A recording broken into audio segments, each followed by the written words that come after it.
Hola de nuevo y gracias por vernos y estar con nosotros una vez más. Soy Andrés de GoFaster Racing Academy y déjame darte la bienvenida a la siguiente de nuestra serie de lecciones gratuitas de ajuste de electrónica de motores. En esta lección vamos a echar un vistazo a algunas de las funciones avanzadas que están disponibles en la generación actual de sistemas de gestión de motores programables o independientes, así como en algunos de los sistemas originales que también podemos reflashear y que son las ECUs que a fin de cuentas provee el fabricante del vehículo. Vamos a dar un vistazo directamente al sistema de control de tipo closed loop de detonación o control de picado de nuestra ECU Adaptronic instalada en nuestro Mate RX8 Turbo. Veamos cómo funciona todo esto. En nuestra ECU tengo ahora mismo seleccionado el apartado donde se establece el funcionamiento del sistema de ciclo cerrado de control de detonación o knock control. Como podéis ver, lo tengo activo gracias a este tick que tengo marcado, y si pincho en este apartado podemos ver los ángulos de cigüeñal en el que el sistema va a estar escuchando el ruido proveniente del sensor de knock. Hay que indicar que los sensores de knock, resumiéndolo mucho, a fin de cuentas son un micrófono calibrado específicamente para escuchar en determinadas frecuencias y determinados rangos de frecuencias, pero al fin y al cabo vienen a ser un micrófono. Esa señal o ese ruido o ese audio que están escuchando llega hasta los sistemas de control electrónico del motor, y estos son capaces de determinar si ese ruido es proveniente del funcionamiento normal del motor, de un funcionamiento adecuado, o si por el contrario se excede algún límite de sonido extraño que puede indicar que el motor está incurriendo en detonación o knock. En esta tablita que tenemos aquí, lo que se indica son los ángulos, como digo, del cigüeñal y las frecuencias en las que se está escuchando el ruido proveniente del motor. Una vez que lo tenemos bien configurado, tenemos las diferentes como digo, frecuencias en las que estamos trabajando y las ventanas de trabajo en ángulos de cigüeñal en donde se están escuchando. También tenemos el eje en el que utilizamos para definir las tablas que veremos a continuación de trabajo del control de knock. En este caso trabajamos como carga por presión en el colector de emisión, y bueno, debajo tenemos unos valores que nos permiten aumentar o disminuir el sonido de la salida de audio que tiene esta ECU para escucharlo directamente nosotros con unos auriculares. La verdad que es una funcionalidad muy interesante que tiene esta ECU, el poder escuchar directamente con unos auriculares el sonido proveniente del sensor knock, y la verdad que es muy similar a un sistema de control o detección por knock de auriculares tradicional, pero integrado en la propia ECU. En la tabla que tenemos aquí de background level es donde definimos el umbral de ruido establecido para nuestro sistema de control. Esto significa que la ECU va a estar escuchando, como decíamos, constantemente el sensor knock o el audio proveniente del sensor knock, y habrá un baremo o un threshold donde el sonido que estamos escuchando es el sonido proveniente por el funcionamiento del motor debido a las combustiones y demás funcionamiento que está teniendo el motor. Pero si excedemos en algún momento ese nivel de ruido, ese umbral de ruido, pasamos por encima de él, la ECU interpretará que se debe a un evento de detonación o knock, y entrarán en vigor en ese momento las protecciones o los retrasos de encendido para eliminar o mitigar lo máximo posible el efecto de detonación que se está escuchando. En este caso nosotros tenemos ya configurado nuestro nivel de sonido de ruido umbral en 0.21 voltios, realmente esto se mide en voltios en el sensor, pero bueno, en cualquiera de los casos este es nuestro umbral en el que el motor está generando un sonido, vamos a decir, correcto. Fuera de ahí, cuando realmente tiene que introducir retrasos en el encendido, nuestro sistema de knock lo hace a través de un algoritmo PID, un algoritmo bastante tradicional de modificaciones en los valores por incrementos proporcionales, integrales y derivativos. En estos casos, lo que tenemos en esta tabla de knock gain, lo que se establece es cuánto se va a volver a reintroducir en encendido una vez que lo hemos retrasado, hemos eliminado el knock, cuánto encendido vamos a ir reintroduciendo poco a poco. En esta otra tabla, knock recovery, lo que tenemos es la velocidad a la que vamos a reintroducir encendido una vez que nuestro sonido del motor ya ha descendido por debajo del umbral del knock threshold que estábamos hablando anteriormente. Es decir, una vez que la ECU ha reducido el encendido porque ha detectado un evento de detonación, volverá a reintroducir progresivamente encendido para ver que no vuelve a producirse este evento de detonación. En esta tabla tenemos configurado que prácticamente para todo el trabajo del motor se reintroducen en pasos de medio grado en medio grado. Y por último tenemos aquí la tabla del máximo retardo que va a introducir nuestro sistema de control en caso de que detecte un picado. En este caso lo tenemos en 10 grados. Es decir, como mucho nuestra ECU va a retrasar 10 grados. En caso de que fuese necesario más, seguramente sería indicativo de algún otro problema adicional.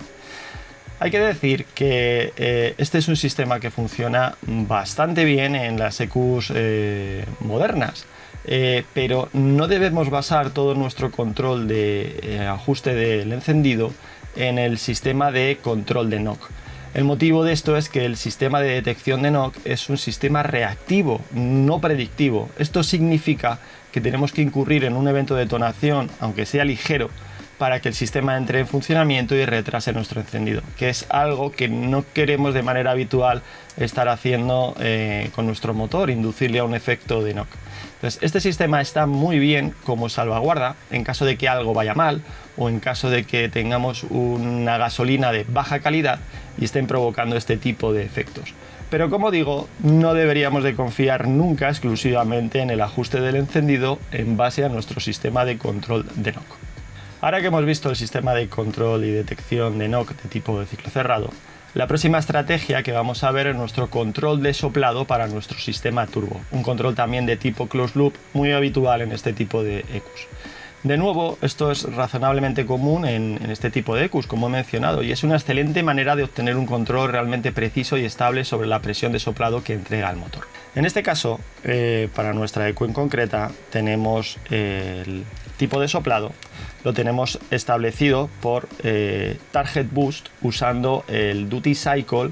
establecido para la wastegate. Es decir, nosotros tenemos en esta tabla que tenemos aquí Duty Cycle versus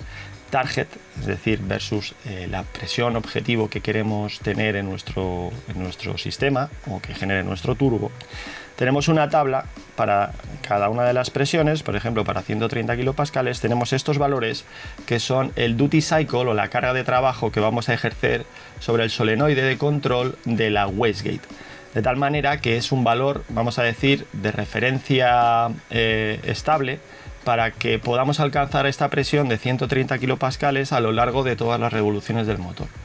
Lo que hará el sistema de control de ciclo cerrado es actuar sobre este valor añadiendo pequeños incrementos o decrementos en función de si la presión real de trabajo que estamos viendo en el colector de admisión se acerca al objetivo real que nosotros tenemos, como digo, aplicando pequeños cambios de suma y corrección. Esto lo hace gracias de nuevo a un algoritmo de tipo PID que podemos ver aquí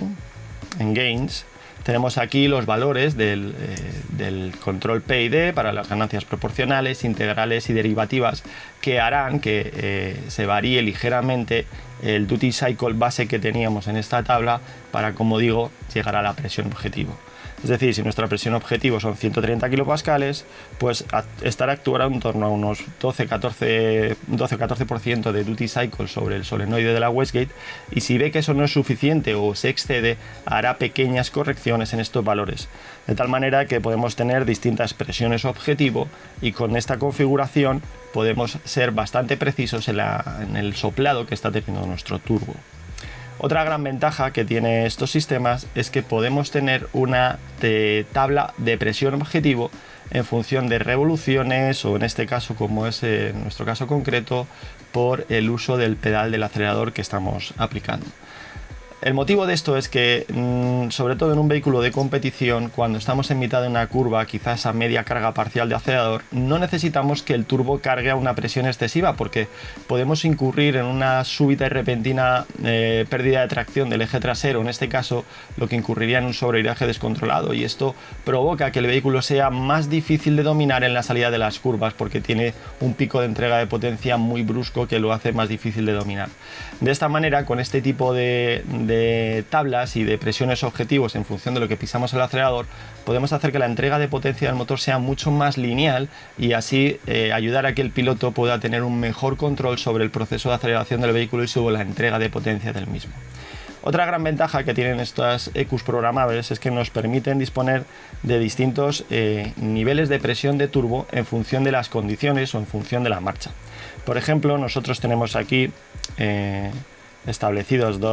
dos tablas en las que tenemos configurado la presión máxima que se permite en el sistema en función de la marcha que tengamos engranada. Esto es realmente útil cuando en primera, segunda, tercera marcha no tenemos suficiente capacidad de tracción para poner una presión más elevada o mucha más potencia del motor, con lo cual no tiene mucho sentido que estemos estresando nuestro motor haciéndole generar una potencia que no podemos poner en la carretera. De esta manera podemos maximizar la tracción en cada momento, trabajando sobre la entrega o sobre el soplado máximo del turbo y por consiguiente sobre la potencia que éste genera. También podemos tener un interruptor giratorio, en este caso por ejemplo de hasta 4 posiciones, donde podemos seleccionar la presión máxima objetivo que queremos tener en un momento determinado. Es decir, por ejemplo, en cuarta, quinta y sexta velocidad ya veis que tenemos 200 kilopascales o 1000 kilopascales de presión máxima permitida, pero en nuestra tabla de presión objetivo, como mucho ya veis que a 100% de pedal tenemos puesto 200 kilopascales, aunque nunca trabajamos a 200 kilopascales. El motivo de esto es porque en nuestros limitadores, a ver si cargamos aquí, que es que esta EQ para cargar los mapas es un poco lenta. Como decía, aquí abajo en nuestro interruptor giratorio de 4 posiciones tenemos que como mucho trabajamos hasta 180 kilopascales cuando estamos en el modo de máxima presión. Esto significa que si estamos en sexta, donde no tenemos aparentemente un límite de presión máxima de turbo, pisamos el pedal del acelerador a fondo, en teoría deberíamos demandar 200 kilopascales, como dice la tabla de presión objetivo. Pero en realidad el sistema nos pondrá como presión objetiva la máxima permitida por esta limitación, que serían 180 kilopascales, con lo cual nuestra presión objetivo pasa a ser 180 kilopascales y todo el sistema closed loop del turbo o del control de soplado del turbo entrará en funcionamiento y en consecuencia para mantenernos en esa presión todo lo constante que le sea posible. La verdad que es un gran método para poder tener distintos niveles de potencia en función de la tracción disponible o de las condiciones de la pista o de la degradación de los neumáticos, en fin, o de las condiciones en general que nos permitan poder utilizar un mayor nivel de potencia en un momento determinado u otro, y es un control muy interesante el tener un control cerrado de soplado. La siguiente función de la que vamos a hablar es el control de salida lanzada. Esta es una forma realmente eficaz de obtener salidas rápidas y consistentes desde parado en cualquier vehículo. Hay varias maneras de configurar el control de salida, pero en nuestro Maverick X8 lo que estamos haciendo es básicamente establecer un limitador de revoluciones de motor en función de la velocidad del vehículo.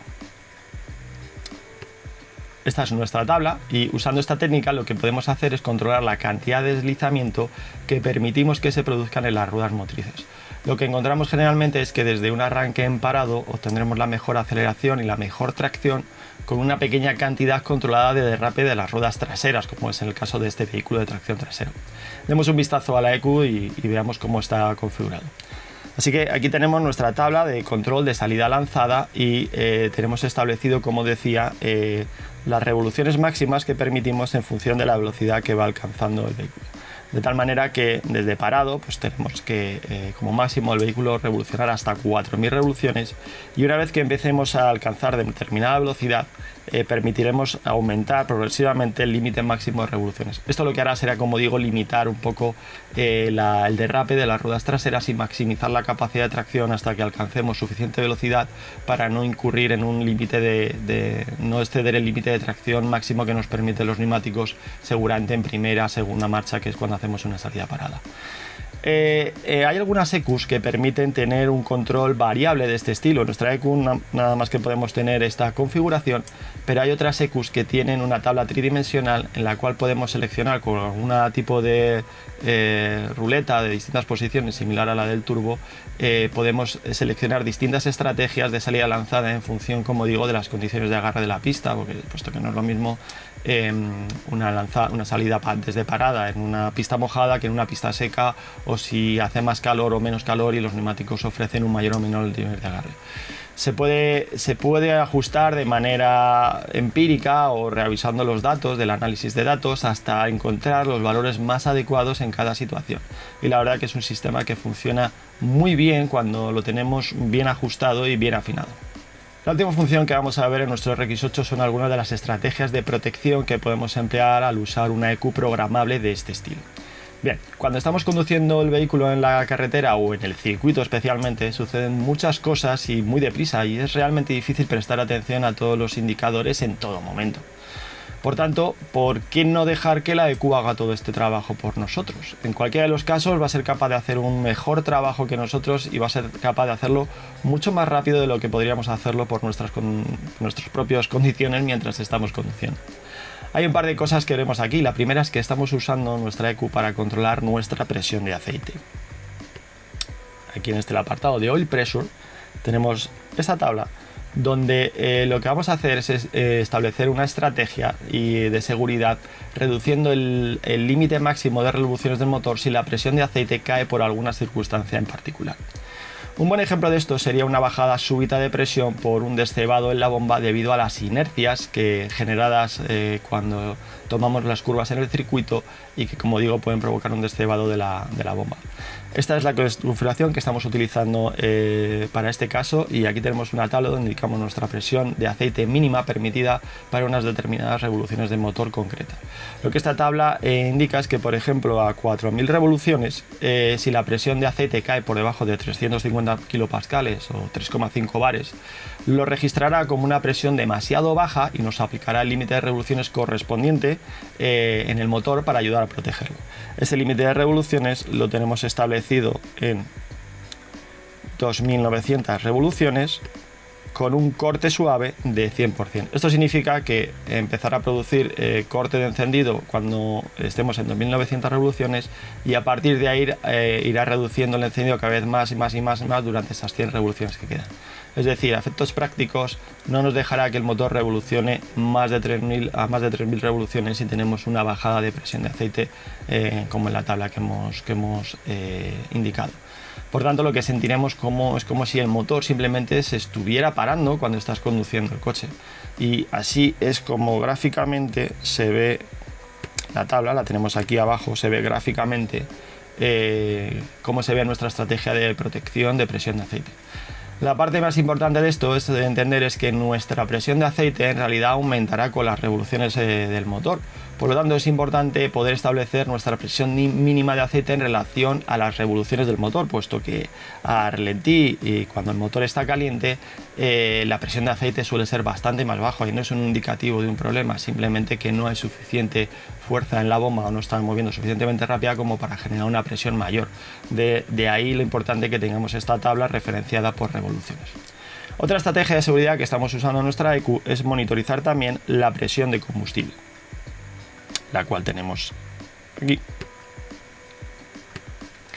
Se puede ver que tenemos establecido una presión nominal de trabajo a la que tenemos todo nuestro sistema configurado de 350 kilopascales. Y tenemos establecidos que como máximo puede haber una bajada de presión respecto a esta presión nominal de 50 kilopascales. Por tanto, si la presión de combustible cae, en este caso por debajo de 300 kilopascales, durante más de 250 milisegundos, lo que va a hacer la EQ es de nuevo limitar las revoluciones del motor a esas 2900 más 100 revoluciones de corte suave, es decir, 3000 revoluciones para proteger todo el motor ante una posible mezcla pobre y similar. Esto todavía nos permitirá conducir el vehículo, por ejemplo, para llegar a boxes en el mejor de los casos, pero si conducimos de manera deportiva o en carrera o en el circuito, como estaba mencionando, lo que hará es alertarnos sobre el hecho de que algo no está bien y protegerá al motor contra una relación de aire-combustible potencialmente pobre, lo que ya sabemos que puede terminar dañando nuestro motor. Bien, obviamente solo he cubierto algunas de las funciones avanzadas que están disponibles en este tipo de EQ. depende también del tipo de ECU y del tipo de motor que estemos utilizando, pero en esencia muchas de estas ECUs ofrecen una gran variedad de funciones adicionales, como puedan incluir anti-lag para retrasar el tiempo de respuesta del turbo, controles de tracción, acelerador de mariposa electrónica, o más comúnmente conocido como drive-by-wire, o control de admisión variable, entre otras. También disponen de ciertas estrategias distintas, de distintos mapas, en fin, distintas protecciones adicionales y distintas condiciones de funcionamiento del vehículo en función del estado actual del motor o de las temperaturas, presiones, en fin, muchos parámetros adicionales. Como digo, cada ECU puede aportar más funcionalidades adicionales que otras, pero a fin de cuentas son muchas las que son muy comunes entre todas este tipo de ECUs. Las funcionalidades reales que puedes tener dependerán, como he dicho, tanto del motor empleado así como de la ECU que estés empleando. Pero espero que esto te haya dado una idea de algunas de las funciones disponibles en estas ECUs modernas programables. En nuestra próxima lección veremos cómo ajustar un motor rotativo turboalimentado, que es algo un poco diferente a lo que nos solemos encontrar y que se ajusta de la misma manera prácticamente que cualquier motor convencional, aplicando los fundamentos de los que hemos estado hablando. Gracias una vez más por estar con nosotros, nos vemos pronto.